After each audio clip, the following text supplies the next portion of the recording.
根本就不是被梦想叫醒的，就完全是被闹钟不得不叫醒的，你知道吧？不努力的人不配做好兄弟。每天早上被这个闹钟叫醒以后吧，就有一种想摔手机的冲动。但是摔手机是一项贵族运动，心里有这个逼数，自己还没有参与的资格。有没有一些闹钟能让起床这个方式显得略有趣味，没那么痛苦？然后我们就从网上找了几款闹钟。这里是摸鱼事务所，我们除了上班对啥都感兴趣。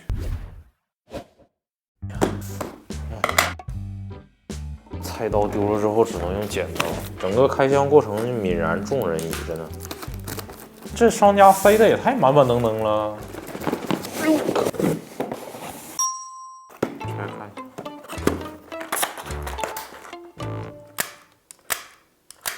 我操！嘿嘿嘿，这是一款就是说早上闹钟响了以后，你得冲着它打枪才能安静下来的闹钟，感觉很真实。先把电池安上试一下。调时间。这个声音也太充满科技感了吧！哎呀，时间设置好了以后，我们试一下这个射击。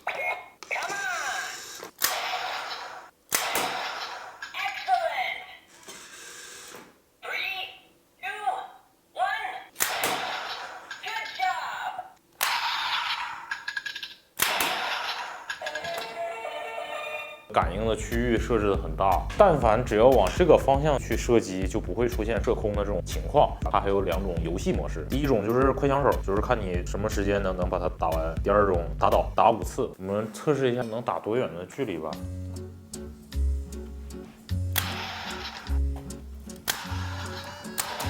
我操，这么远也行！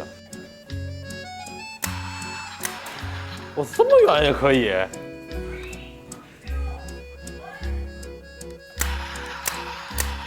好像够不着了，也就是个300多米的距离吧。所以经过我们刚才的实测，这个东西感应距离是非常远的，只要不是几千平米的超大型卧室，应该都可以满足需要。我这种住着不到10平米的卧室的人，替他们操心干嘛呢？示意图，枪。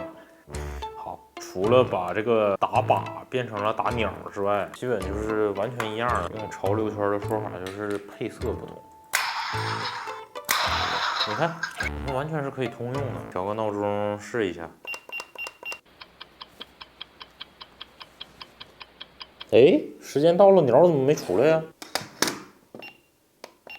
好，我又调了一下，这次再等1分钟。我觉得这个东西吧，它很容易出现一个情况，就是你别睡着睡着觉把这个枪弄丢了，没法触发那个开关。很多人说这么大枪我怎么可能弄丢呢？但问题是你们家那么大遥控器，不天天找不着，一个道理。1分钟都过去了，它咋还不响呀？我设置成 AM 了，我说怎么回事？哪有人不犯错呀，朋友们？这回我们再等1分钟。哎呀，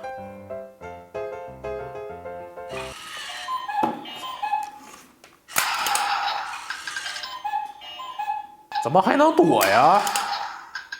没了，没什么话讲。它带给我的这个冲击已经被打靶的这个给减弱了，已经不及我第一次遇见你了。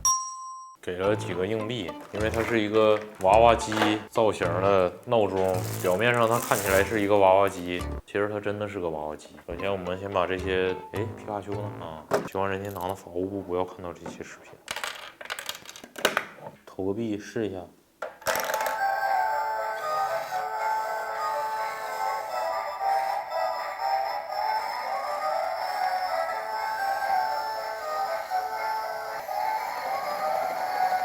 松手呀！我这个爪子是挺紧的，到了洞口它都不松开吗？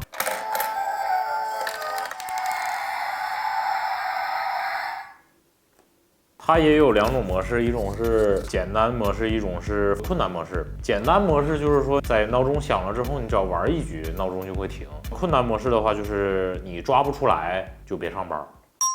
看一下这个闹钟，这个闹钟有2个轱辘，这个闹钟就是早上响了以后就开始跑，然后你就得去追，就早上起来拥抱太阳，强制你要有满满的正能量。安装电池，设置时间，注意，闹钟会一直朝前跑，请放在床头柜朝外的角落里。床头柜朝外的角落里，闹钟能从3英尺高的床头柜掉下来，所以不要放得太高。柜子最好不要超过3英尺。Run， 跑呀，阿甘！哎，他怎么不跑呀？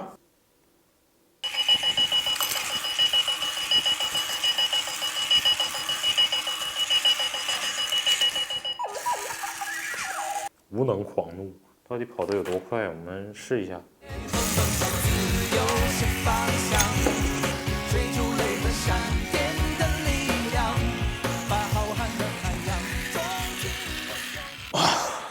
啊，我累了，我想不出来为啥一个跑步的闹钟还要设计一个追闹钟的模式。